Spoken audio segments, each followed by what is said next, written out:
Hey everybody, it's John with Lake Erie Chestnuts, and it is October 29th, and we're getting ready to pot up some of our seeds to get them ready for the cold stratification process. That's the process where the seed has to go through a period of cold for it to germinate.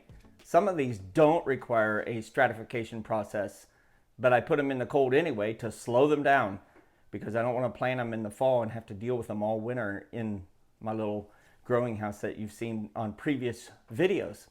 So I have here chestnuts from my farm that I'm going to be planting. We have a fair number of those. We also have the beautiful English white oaks. And if you can look at those, you can see that root starting to sprout. And this one's a little less, but we're going to put those in the cold and slow that down. Then we also have some sawtooth oak acorns that we're going to be planting. Much smaller acorn, but turkey, deer love those. So we're going to have sawtooth oak, English white oak, and hybrid chestnuts. These are a mix of a lot of different ones. Some of these are written which tree. This is from a shing tree. A lot of these others. This one's from the Perry tree, the one that produces early but produces a lot of chestnuts. So we're going to get going with that. Follow along as you see the process of us getting chestnut seeds ready to plant for next spring. You can probably hear the dogs in the background, so sorry if you can hear them. But we've got our chestnut medium. This is what I use. I've used it for 10 years. It works good. It is Premier Sphagnum Peat Moss, however you say that. And I purchased it 10 years ago from Home Depot or Lowe's. Pretty cheap. It is a fluffy substance, and then I mix it with water just enough that if I squeeze it, a drop of water might come out. So it'll sort of form that, but it just crumbles quickly. You do not want this to be so that when you squeeze it, tons of water comes out. So I have these containers that have a loose fit, not an air-locking grip on them. Just loosely on there so they can breathe a little bit. I've been asked before about, does it require holes to be punched? Well, if you've got a really airtight seal, yes, you should punch some holes, let it breathe a little bit. But if it's loose fitting like this, it's not required. So we take first and do an initial layer. You can see just an initial little layer. You want something for that root to be able to go down in it. It's okay if it goes out and goes sideways. And I just kind of firmly put that down. I'm using some rubber gloves just to help keep me from get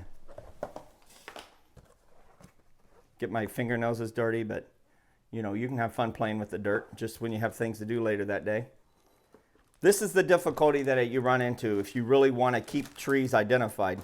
So I'm going to do the Perry, these trees, seeds all by themselves. And that way I know that this is Perry. But spacing, I give them about a ½ inch at least, sometimes an inch between them. These, you can see I just picked them up and I haven't even rinsed them off from the duff. There's some vegetative matter. I don't know that that's ideal.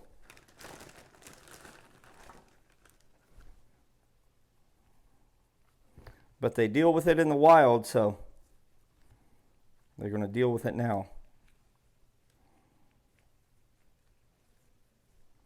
So after I get these done, we'll do the next layer.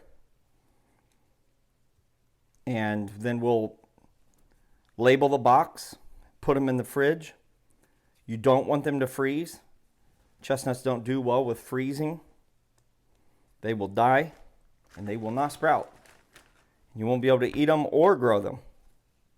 If any of you been out hunting, let me know how you're doing. I've seen a few. Haven't seen the one that I wanted yet. So you see I'm just sprinkling this a layer across the top.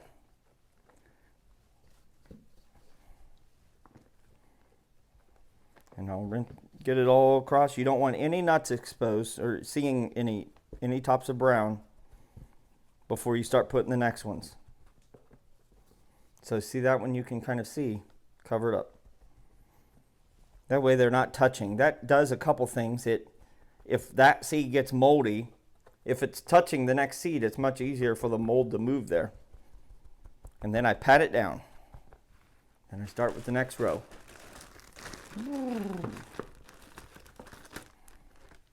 You see some of the duff. I don't usually do that, but today's the day.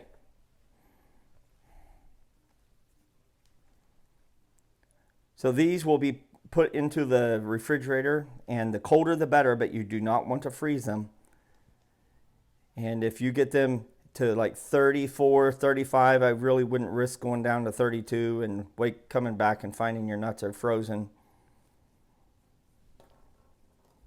But put them in there, and then I usually take them out somewhere between early March and late April.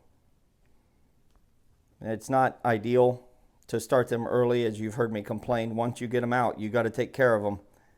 And the earlier you get them growing, the much more difficult they are to take care of, keeping them healthy and in a growing phase until you get them out into the orchard or into a nursery bed. So see that nut right there? That's not any good. It's not viable. Wrinkled. This split I'm going to put in here. I'm going to cover this, and we're going to call this one done, because I can identify the seed exactly. Getting more peat moss, very dusty, very dry. Warm water does better.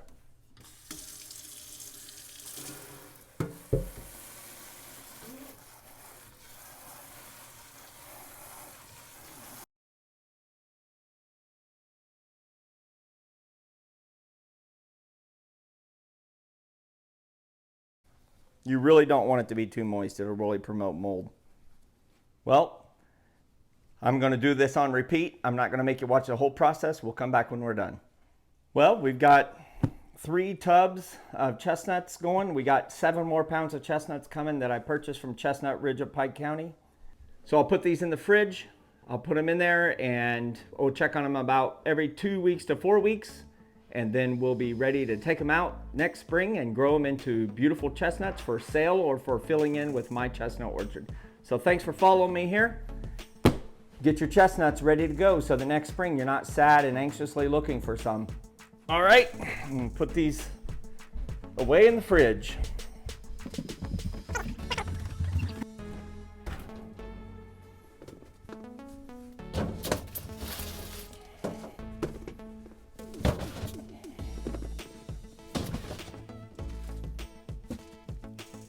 Remember, if you're not out there growing, guys and gals, you're dying. Thanks for watching.